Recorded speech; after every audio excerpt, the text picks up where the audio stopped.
Okay. Episode 6, the Variety Show with Liam.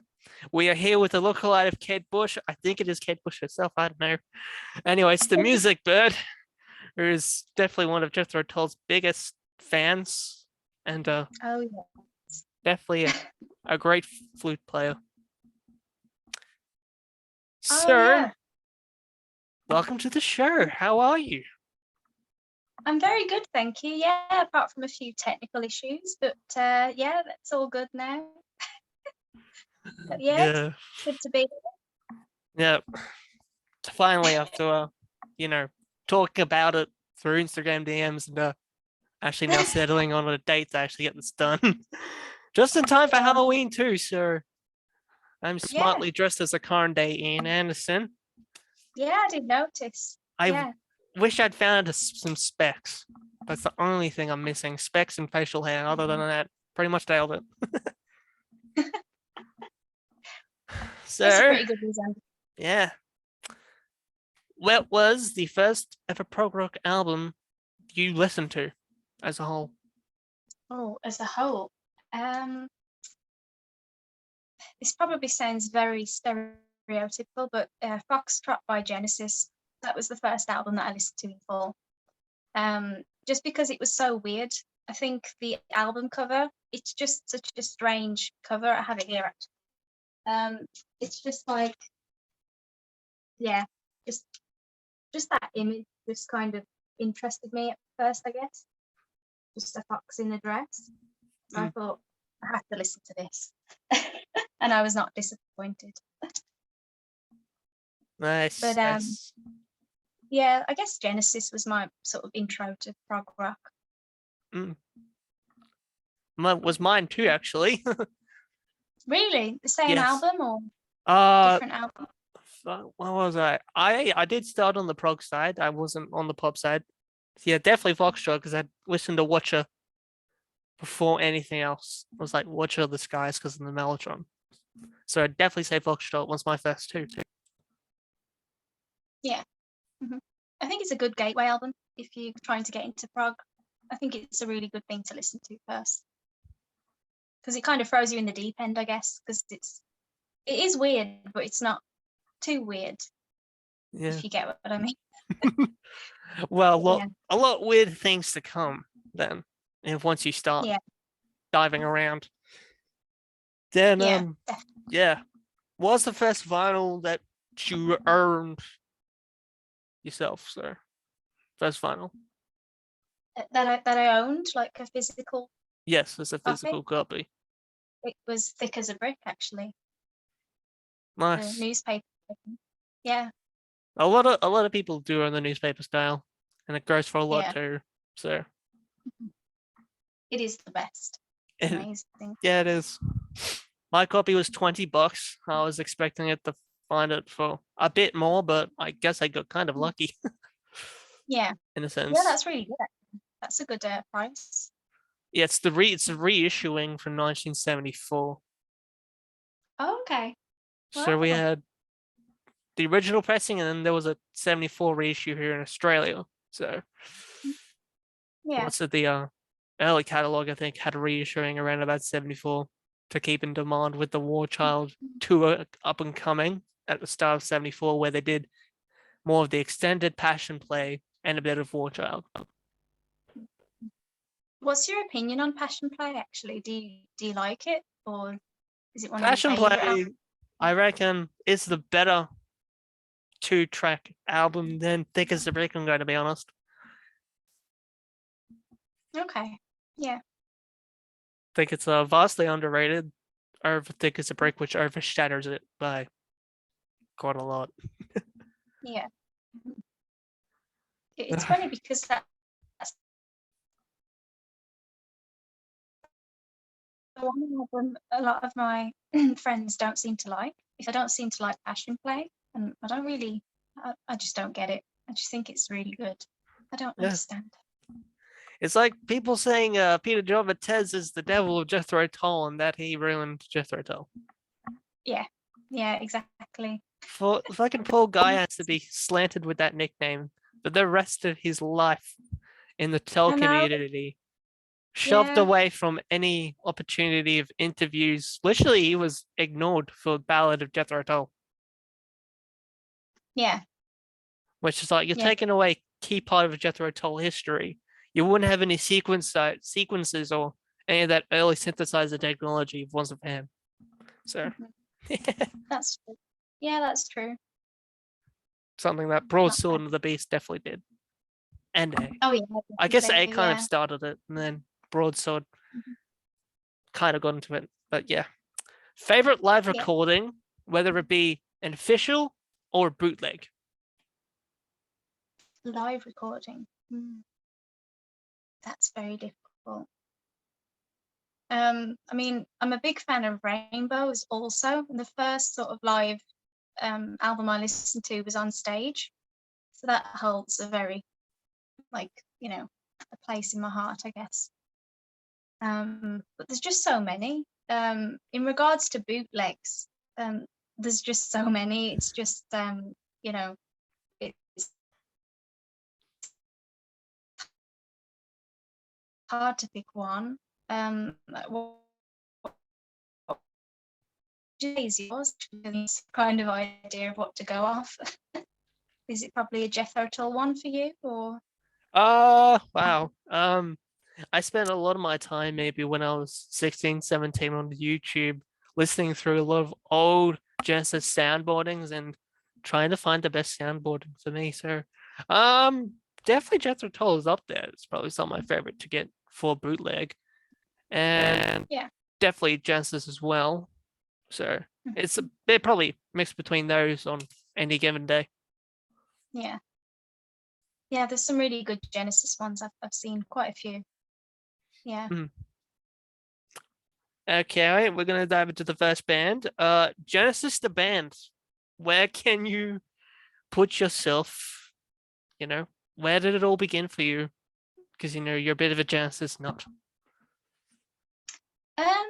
It's a weird one actually, because I grew up obviously listening to the Phil Collins stuff. Because obviously they don't really play the Peter Gabriel Genesis on the radio as much. And my family, we always listened to sort of rock radio, and 80s radio. So it would usually be on the 80s radio. But obviously the first Gabriel Genesis song I heard was I Know What I Like in Your Wardrobe. And I didn't even know it was Genesis at first. I remember hearing that when I was maybe 11 or 12 and thinking, well, that's not Genesis, because Genesis is all happy and, they sing about love and stuff. And I was like, this is weird. So, yeah, I think it took me a while to realize as well that Peter Gabriel and Phil Collins were two different people, because when I was younger, it didn't sort of like function in my head that their voices were different. They sounded the same to me. It sounds really dumb now, but when I was younger, I just used to think they were the same guy. It's really strange looking back. Peter Gabriel is my gateway to Genesis through Sledgehammer. Oh, okay, yeah, that makes sense. So I was like, Peter Gabriel, cool solo guy. What has he worked in? Genesis. I go find Genesis now. Yeah. But do you like his solo stuff as well? Oh, or? yeah. Great fan of his solo stuff. So no question. No question. No question at all. Something we share in common is the love affair for Rush. Yeah. Now, that obviously not many people have. And obviously, if I may touch on your relationships, ended one of your relationships a good 6 years ago now over a dispute on Guitar Hero. How about that? I must say, never heard a relationship end over not liking Rush. That is certainly unique. That is certainly unique.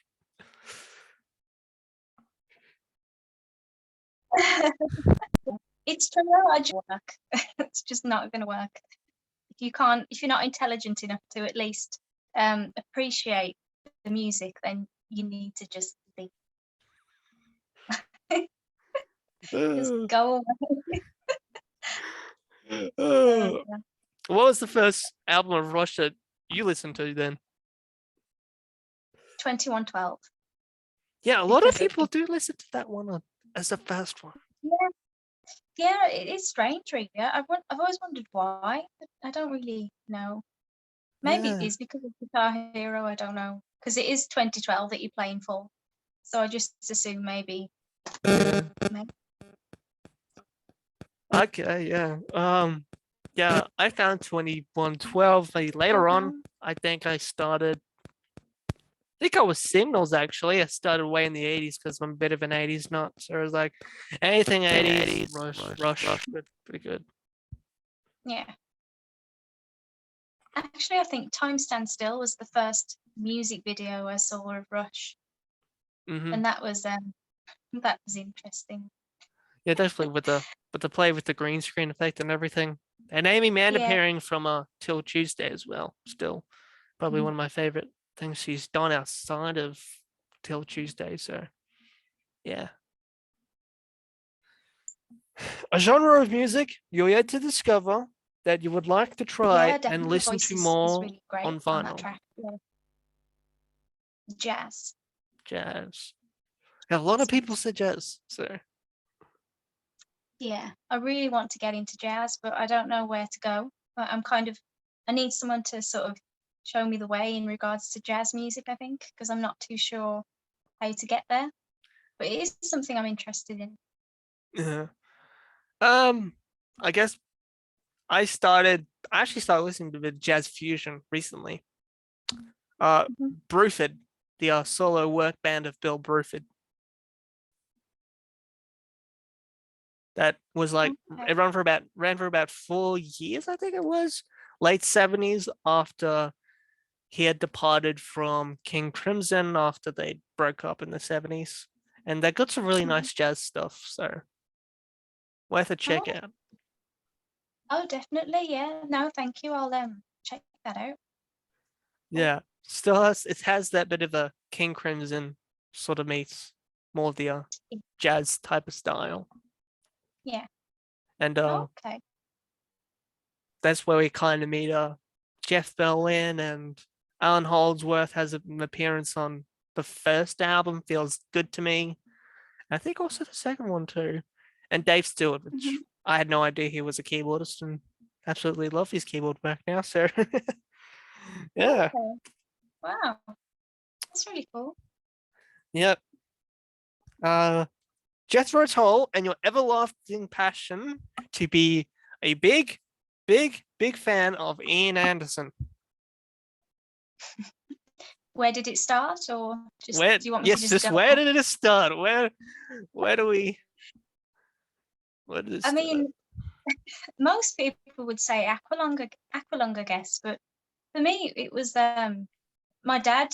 Of a Saturday night, we would we usually watch music videos from like 70s, 80s, like rock. And I remember him showing me Jethro Tull live at Madison Square Gardens, and I remember just watching that and thinking, this guy is absolutely nuts. Like, this guy is insane. I need to know more. Why is he doing this? And I just remember thinking, this is just like, what is this kind of thing? And yeah, I guess that was it really. Just seeing him doing his thing on stage, more so than listening to the music itself. I think him as a person drew me to the band initially, just watching him because he's such an interesting person. So yeah, I'd say that's where it started. Any particular reason why you like Ian Anderson the way you do? The way, I don't know, he's just crazy. He's just really crazy, and I like crazy people. Part why I like Peter Gabriel in Genesis days as well, because it's just insane. Like this, you know what I mean? The flamboyance and the way they look, I guess, as well, you know, obviously plays into it. But yeah, you know. Well, if I ever see Ian, I'll tell him that. And yeah, as you well know, I've told you, I am Bloodline Anderson. So yeah. If you ever get a hold of me, then I'll tell you that. I'll tell you that you're a massive fan. Oh, I would love that. Thank you. Hey, you're welcome. Okay. Well, you mentioned about Rainbow, so that's a bit of heavy metal. So now we're going to go into a bit of heavy metal. So where does heavy Okay. metal stand for you? Like, where'd you get into it? I mean, where I live in the UK,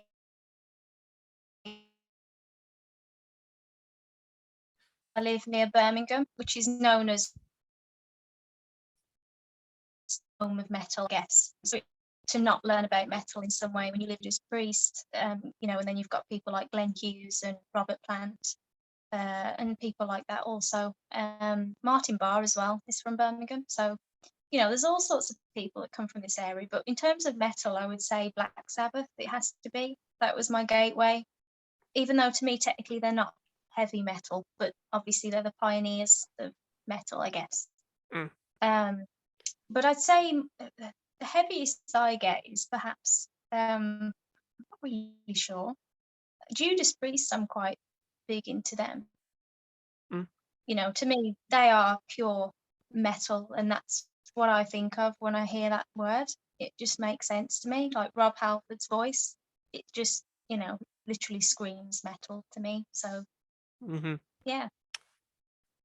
You'd be remiss not to forget Iron Maiden Mm-hmm. as well.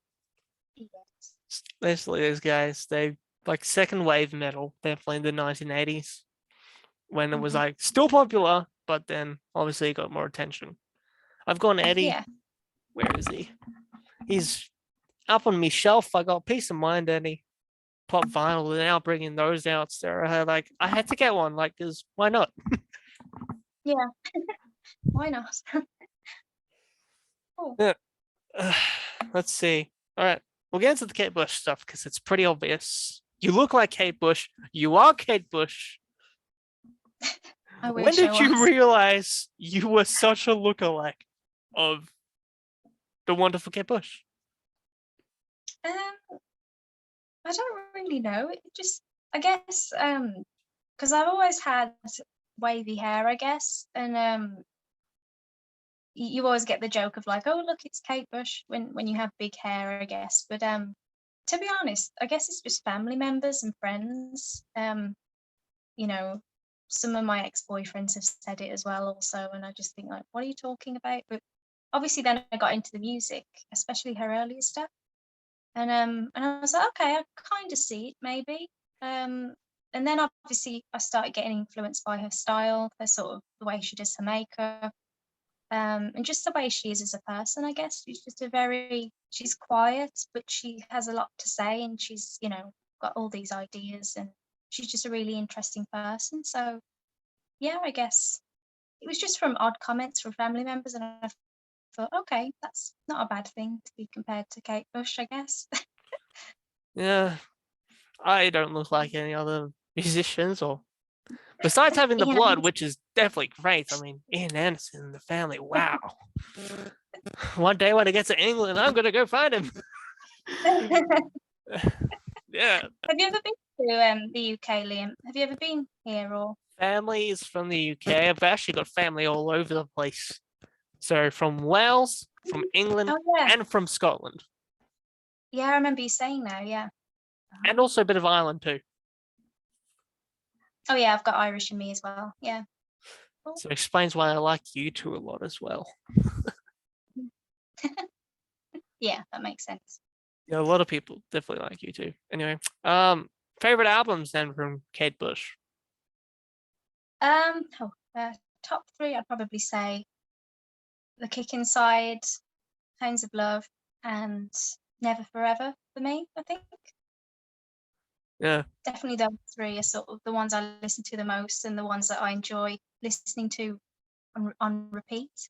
The Dreaming is also really, really great, sort of proggy Kate Bush stuff. That was influenced by Dreamtime of Australia as Mm-hmm. well. You probably already know that since you're a big fanatic, but just in case you didn't. Yeah. Did you bring your flute with you? No, I did actually know that. I might have heard that from you actually. My flute is actually under my bed in a case. I would play some flute now, but I don't want to wake up there's people kind of sleeping in the house. Ah, So okay. maybe no. I can show you the flute though if you Oh want yeah, to that'd see be it. great. But Yeah. okay, I'll just be a second.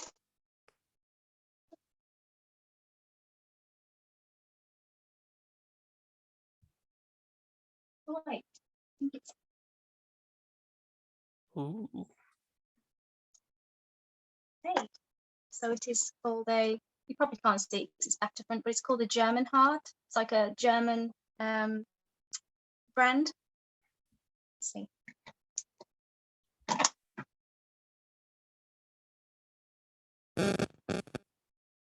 Comes in like 3 different pieces.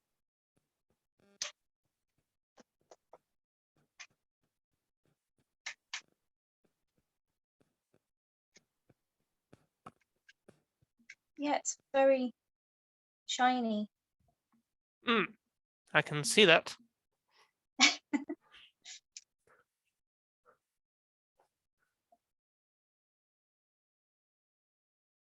I'm supposed to be getting back to flute lessons because of COVID. My flute lessons have been sort of postponed.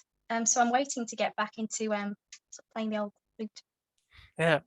I've seen the flute out in the wild actually down at a vintage market. I'm like, one day I'm going to buy that and I'm going to annoy the hell out of my parents with it. Yeah, do it. You should do it. Fucking hell. If I'm going to bring Aussie Soul to life, I definitely need to do that. Yeah, we can start And a then, double flute band. and then I definitely need to pick up guitar too as well. Then I'm set. Then I'm fucking Ian Anderson. Yeah. Do you play any other instruments or do you play keyboards? Yeah, I definitely play keyboard. Definitely my drums also as well. I'm heavily influenced by Barry. So yeah, I love his style of work, and definitely the person that came after Barry, Mark Carney, always like playing his styles of the older Jethro Tull songs from the A tour. So that as well. As for keyboards, Tony Banks is definitely an influence of mine. He is one that really got the ball going for music performance for me. Then I tried to reach out into Eddie Jobson's type of style as well, from UK and the A lineup. Yeah.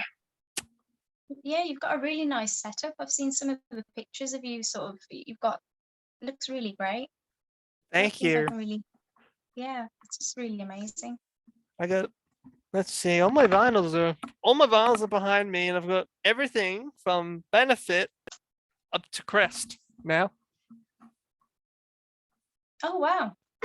So you've got quite the collection. Of Tull, yes. Wow. Yeah, I'm guessing you have all the folk trilogy as well. Yes, I do have all the folk trilogy, at least on A1 format. I've got them all. It all came on this box set actually. Oh, cool. Because you got songs from The Wood, Heavy Horses, Stormwatch, A, and Broadsword. Then there's the other one which does Under Wraps, Rock Island, Catfish Rising, and Roots to Branches. What's your least favorite Tull album, would you say? Oh, wow. That's a hard one. But I would say jtoll.com, the last one they ever did. Oh, yeah. That was like this. It is Tull, but at the same time, I just don't like it. He played Hunt by Numbers and Wicked Windows. He played 2 songs from that album when I saw them the other week, which I thought was strange. We'll get into that. So, how was seeing Ian Anderson finally in the flesh again? It was the best day of my existence. Of course it would be. Any chance to see the tall man himself? Yes. And he was wearing his waistcoat and he was standing on one leg and he was making really bad jokes, but they were really funny. And yeah, it was amazing. Looking back through the set list now, actually seeing Black Sunday appear for the very first time in forever. Oh yeah, when they started playing that, I almost died. I was like, wow, that's just amazing. Didn't expect that. Yeah, glad they actually went with two singers for it. I couldn't think that Ian Anderson could possibly pull it off on his own. Oh no, it's so fast. I thought, how is he going to do this? And then thankfully the other guy, the guitarist guy, I can't remember his name, but he's really great. I know. And he's fantastic. They should get Paul Forrest in from the Jethro Tull Experience to literally just take over his spot for singing. If you've seen the performances of him do it, he's pretty much sounds spot on. Yeah, he's great. Yeah.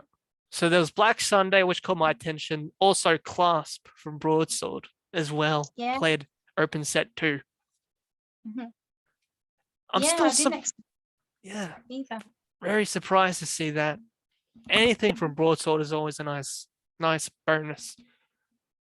Yeah, it's a great album. Never gets old. Never gets old. Also, it's pretty shocked to still see songs from the Woods still be performed in the stage vocals is in. Yeah, me too. I didn't expect that. That was like, you still got songs from the Wood, but you've got nothing from Crest of a Knave that you could easily do. Yeah, and nothing from Warchild. No Skating Away or anything, which was strange. No, it's interesting. Because it easily could have done Farm on the Freeway from Crest. Yeah. Mm-hmm. He always does. He always does at least Farm on the Freeway. He's been doing it. Well, it's the last time he was here in Australia, he did it. So maybe it's more of a focus on the 70s and early 80s rather than it is on that mid to late 80s period, which I get because most people aren't here for that.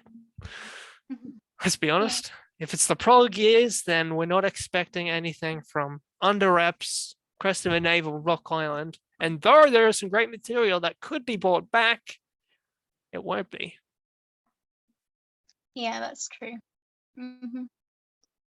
Like you've got, I'm trying to think, I was listening to the album Under Wraps recently because I just always do because I literally don't care what people say about Under Wraps. I think it's a great album for the 1980s. I love Under Wraps. I love it. It's great. I have a poster of it by my bed. I think it's great. Nice. It's really good. I don't get the hate for it either. It's silly. I just think like even Peter John Vitesse says himself, he looks back at it now and he hates what he did to the album with electronics. He was just too in his head with the electronics and he wishes he could go back and actually do some acoustics into it.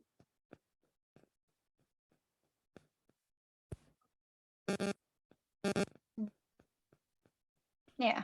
What's your opinion on the Stephen Wilson on the albums? Do you have an opinion?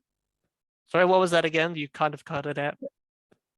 The Stephen Wilson remixes. What's your opinion on those? Okay. I guess it depends on the age of the recording. I mean, A was all right. He did that okay. I think it sounded a bit better than the last recording of A. Stormwatch was definitely a big improvement on that one. But yeah, it just kind of depends on the album. If it sounds great, sounds great. If it doesn't, it doesn't. Yeah. Because there's some strange mixes on Too Old to Rock and Roll. There's some very strange mixes on that one, like Taxi Grab and Big Dipper especially. It sounds so different. It's I'm not sure if I like those or not, to be honest. Makes just a tad overrated album, a bit undermixed. Yeah. I'd probably say that's probably my least favourite 12 album, almost. I don't really listen to it often. I've started listening too old to rock and roll recently. I definitely Yeah. think I can relate to it, being everyone in my generation hates old music, and I feel like an old rocker, Hmm. which understandable. Everyone's trying to keeping up with the trends these days, and I'm just sitting here living in the past. I don't care. Yeah. That's I yeah, love it. that's something. Because how old are you, Liam? Are you 19. okay? So you're younger than me. So that's really unusual for me to even find people even my age. I just turned 23 and I feel old. But obviously, when I was your age, I didn't know anyone. I just felt so alone. I just thought, like, why does no one want to listen to good music? What's the problem? I feel like I'm going mad on my own with Mm. just listening to these old ones. Don't worry. In year 12, they all got punished by listening to my music for the remainder of 2020 that they had left. They were subjected to my music, and boy, I loved it. Every time school bell rang, that all that music that I chose, I was like, oh, I loved it ever since. Yeah, rubs hands. My work is done. Yes. I'm surprised that I didn't perform in Jethro Tull while I was in high school. That would have been really cool to do. Like, I did Madness, but I didn't do any Jethro Tull because I wasn't a fan at the time, like I am now. Yeah. That would have been really cool to do because I could have done Fat Man. That would have been awesome. Yeah. Hmm. Fat Man from stand up album, really you had to go back into the 60s type of Toll with a bluesy rock sound. So, Yeah. yeah, That's Joshua the did thing. tell me that once you finished listening to This Wasn't Stand Up, post about it. So I probably will. Yeah. Yeah. Yeah. I think that's the thing with Tull as well. They've got so many different sounds. Jethro Tull to me are like different bands in just one band because they have so many different sounds to them. Yeah. It's like So that's probably why they're unclassifiable. They could pretty much go anywhere they want to any festival they want, and they could still be the headlining act. exactly. Yeah. So you could just put them in an electronic festival, Jethro Tull, headlining act. Yeah. All you just do is you just play Broadsword and the Beast and Under Wraps stuff. Yeah. And that's good. Yeah. Hmm. This is how versatile they are. Okay. Top 5 prog rock albums. Let's go. Let's do that one. Oh, okay. This is going to be very difficult. Oh, that's so difficult. Hmm. I'd have to say Foxtrot by Genesis, just because, but it's kind of tied with Selling England, so I don't really know. Hmm. Ooh. I'd probably say Foxtrot only because it's the first album I heard, and so it's quite special to me. Jethro Tull, I'd probably say it has to be Thick as a Brick, I guess. It's just prog, sort of just pure prog music to me. It's just the best thing you can show someone if they're into that. It's like perfect. 3.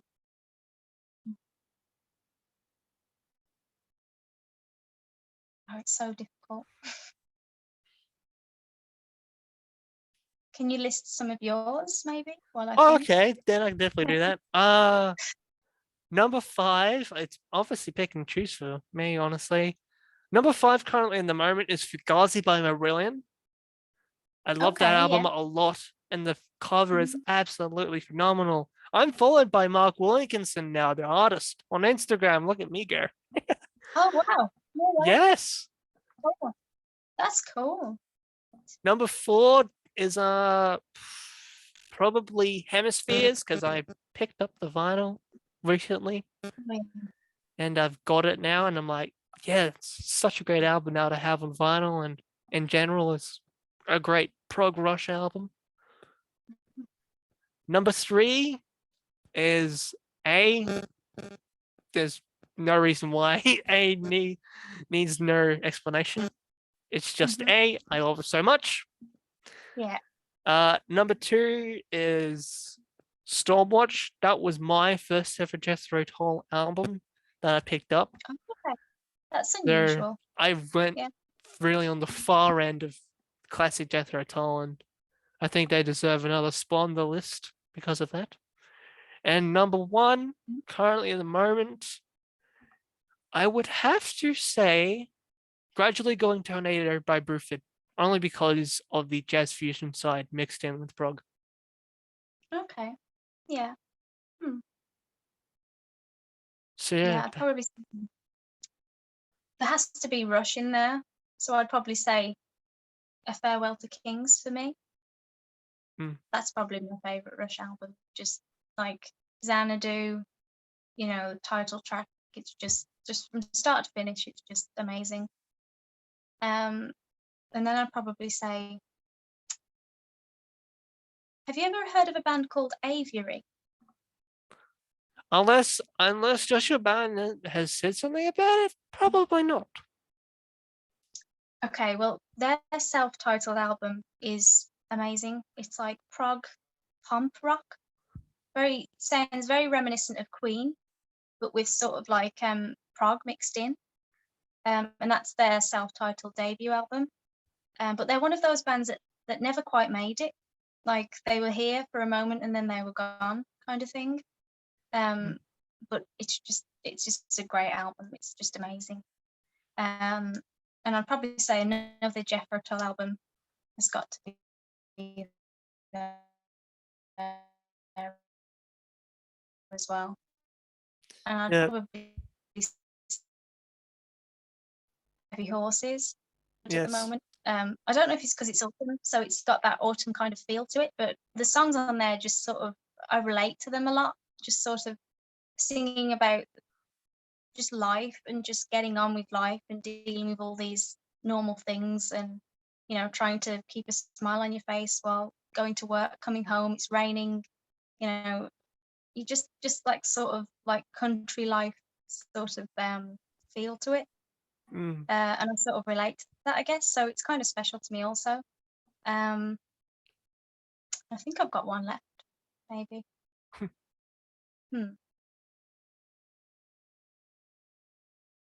Difficult. I think Selling England by Genesis as well has to go there, just because. Or maybe.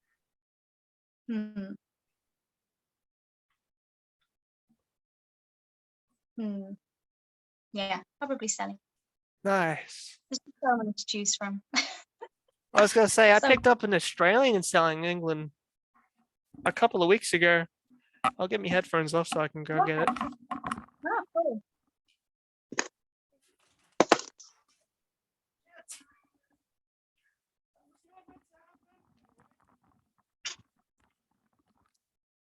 Here we are. Oh, wow.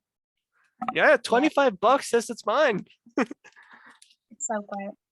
Yes, I'm so glad to have this now because I know lots of prog artists speak so highly of it. I'm like, now that I have it, I can finally complete almost all of 70s Genesis. I'm still missing Nursery Crime, and that's about it. Yeah. And my sister was actually, when she was actually in England studying abroad, she had a copy of Nursery Crime ready to go home to give to me, but she left it at a record store. Oh no. Yeah. Oh no. £15 as well. Wow, that's really cheap. Yeah. Oh, that's awful. I'm like, hopefully maybe one day I might be able to track it down here in Australia. Or I might just go to Discogs after this or whatever. No, I'll send you one. Don't worry. I'll send you the mailbox address, and we'll get packing. Pretty much. Yeah, it's quite easy to find cheap vinyl in this country, so it is quite easy to find cheap vinyl. Especially rare ones too. I'm just trying to find where is. I had one called "The Serpent Is Rising" from Styx. I'm just browsing my sections. I think I found it. Album. Yeah.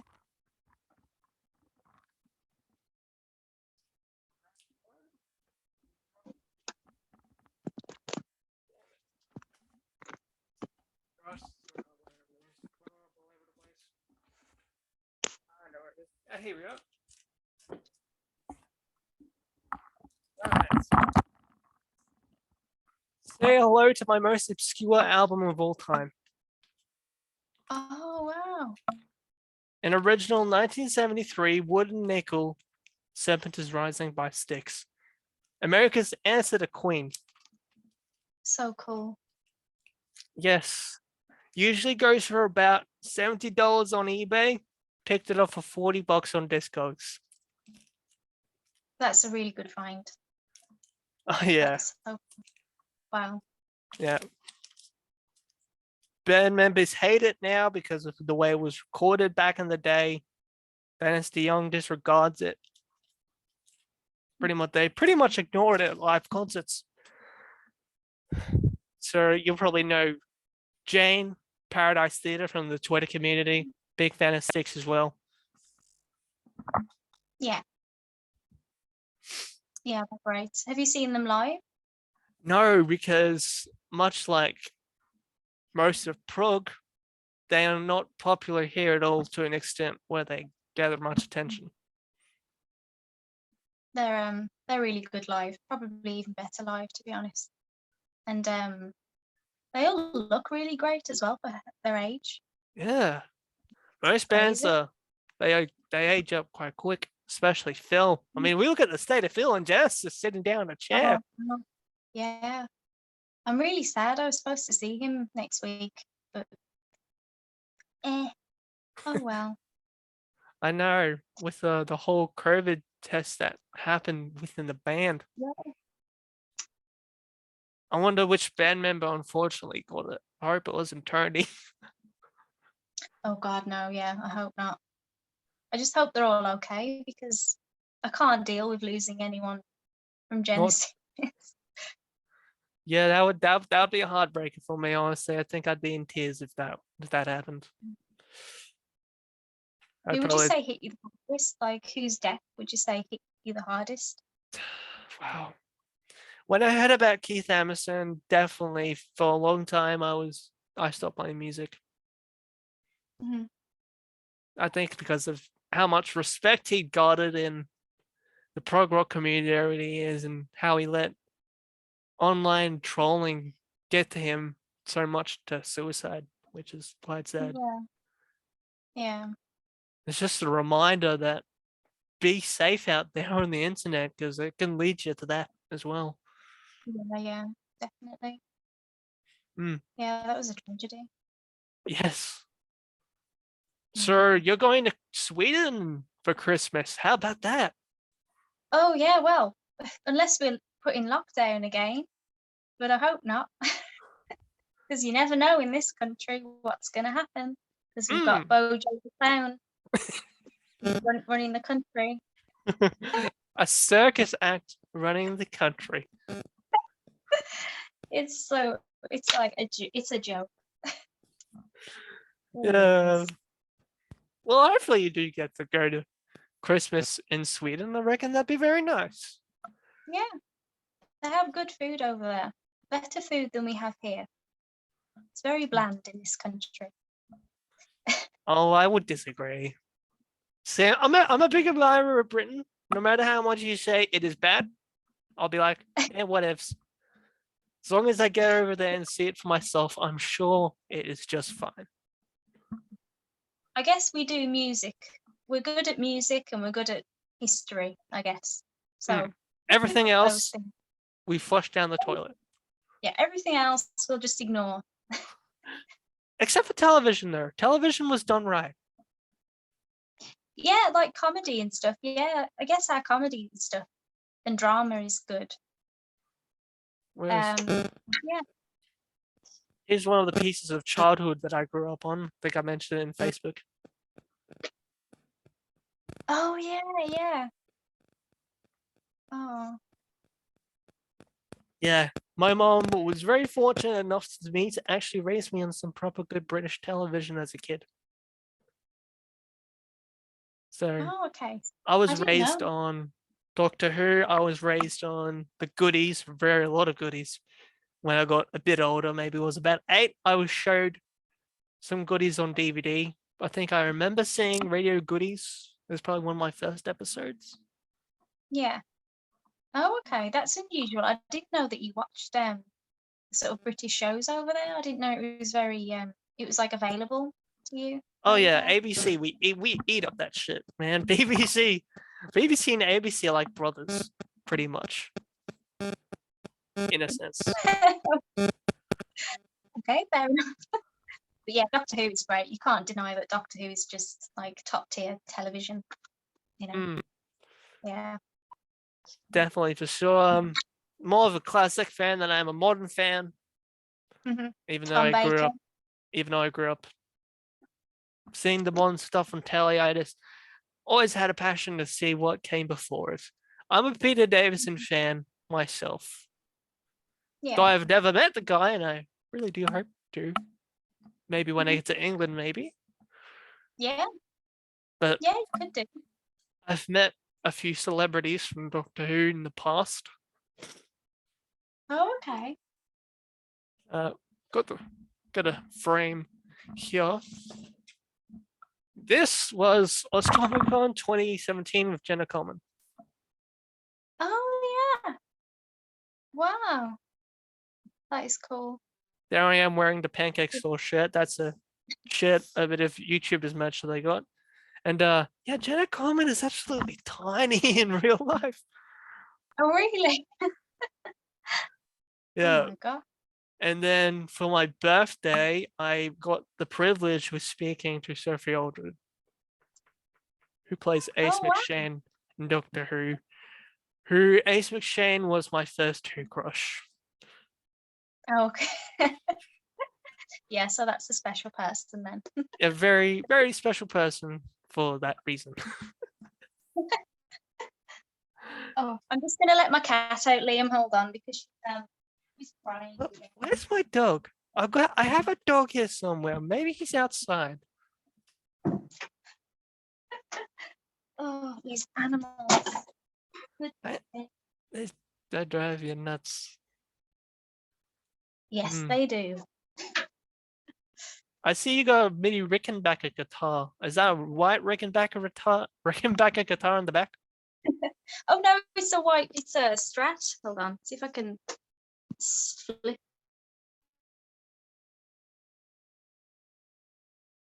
the camera.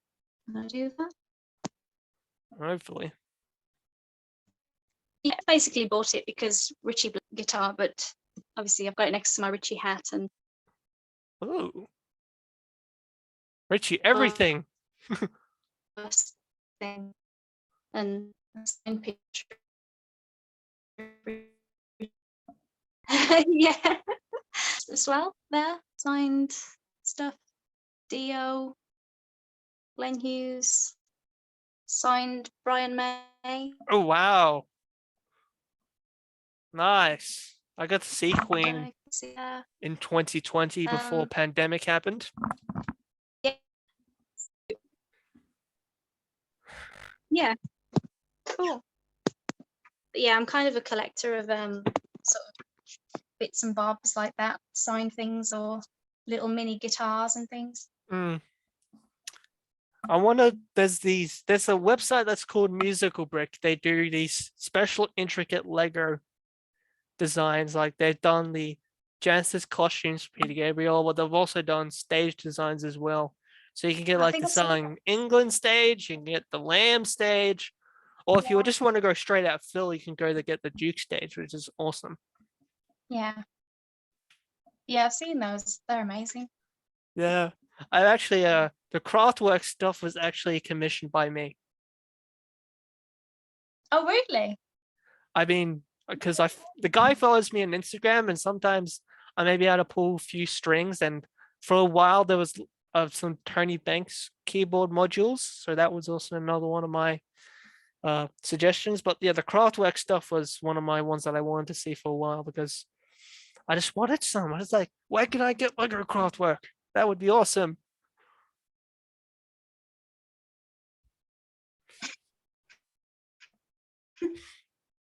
Mm, That's cool. Oh, I have a yeah, lot of cool people follow you on Instagram. Liam, and follow you on social media. That's I really cool. know.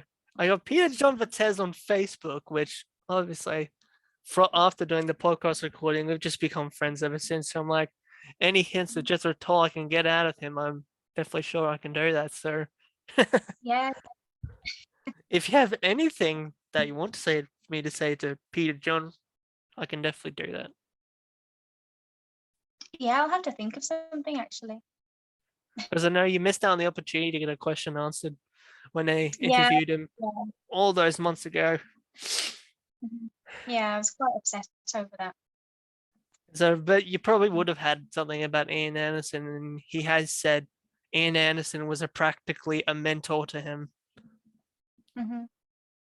when they were recording together. Pretty much, he taught him everything that Mm-hmm. he knew because he was an upcoming musician, like he's said to me. Pretty much, this was his first time outside of the normal life that he was doing something quite big. Yeah, I've heard that a lot about Ian actually. That he's a good mentor. I know that Tony Iommi says that he learned a lot from Ian also when he was in Jethro Tull for the brief time that he was before he joined Black Sabbath, obviously, which first was Earth, but obviously then became Black Sabbath. So yeah, he must be. Yeah, he's a good mentor, I guess, as well as being a good musician.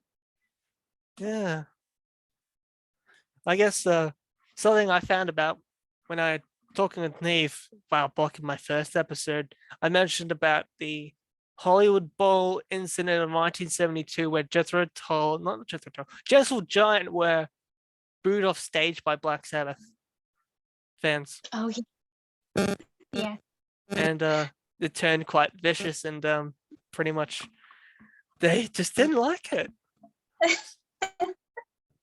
yeah.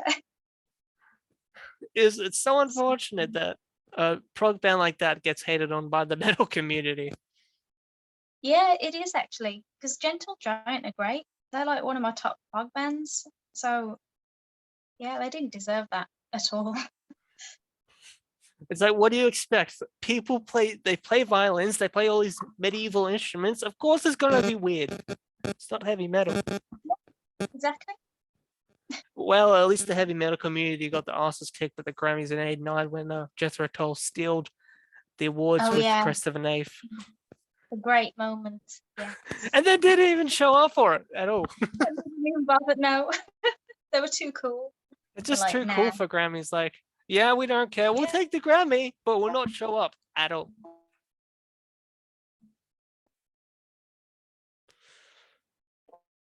Yeah. Well, I Oh, kind of run out of things to say.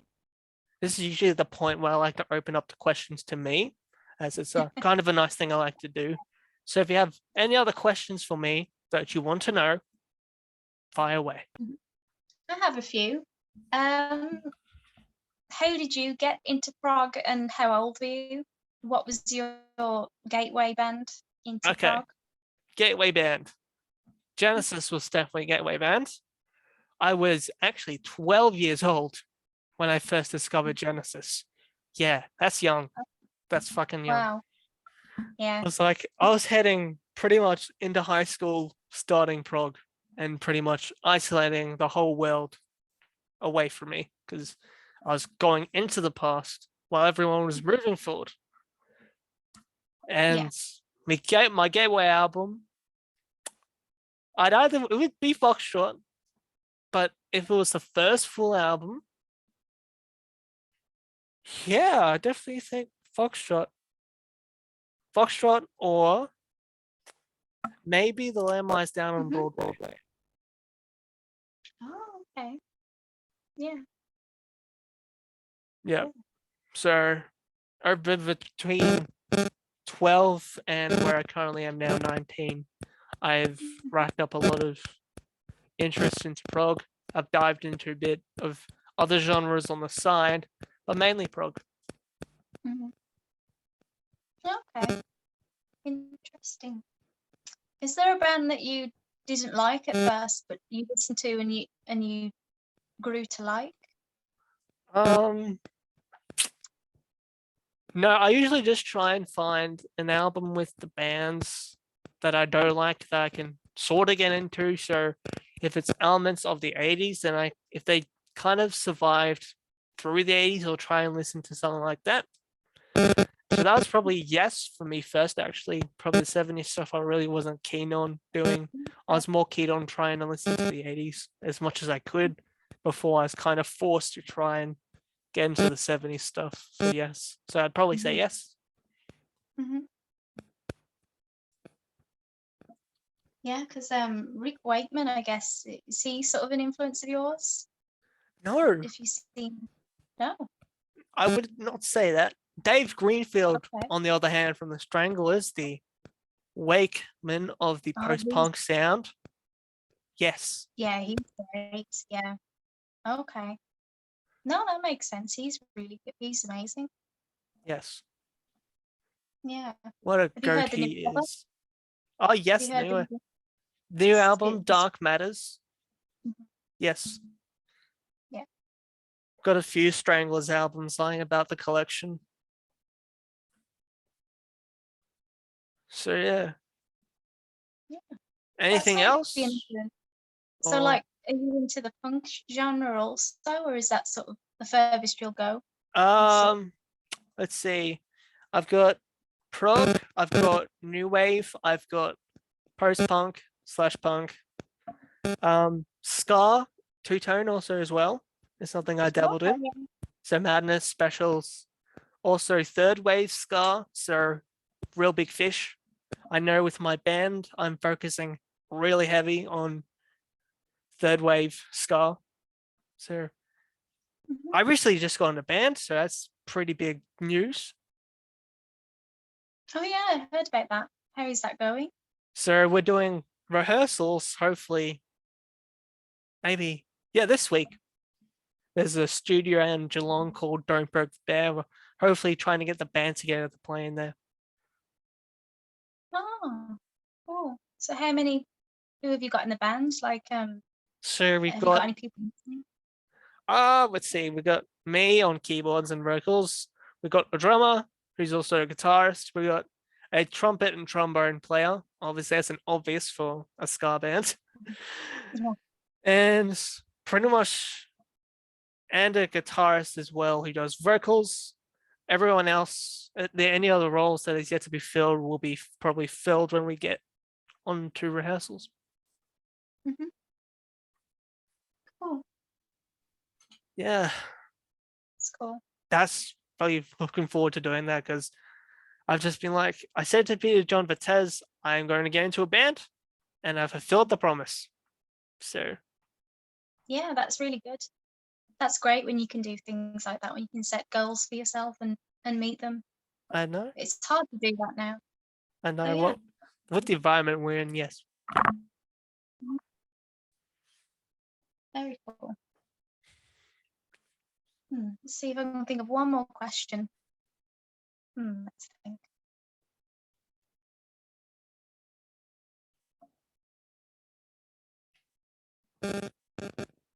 Okay. Top three front in any genre, any band. frontmen of any genre or any band. Okay, Yeah. let's have a look. Well, Ian Harrison, that's one of them. No surprises. With the blood relation and everything like that, he just stays on there. He does not go anywhere. Mhm. Hugh Conwell of the Stranglers, the original Mhm. lead vocalist and guitarist, do like him a lot. And also Stuart Adamson of Big Country. I have a massive respect for his writing, his style of playing, and the way he went out in 2001 by self-suicide was definitely pretty tragic. And that's another one that really, when I think about it, makes me terrible. Yeah. Oh, okay. Interesting. Yeah. Only one Oh. prog frontman, everyone else is either from new wave or No, punk. but that's cool.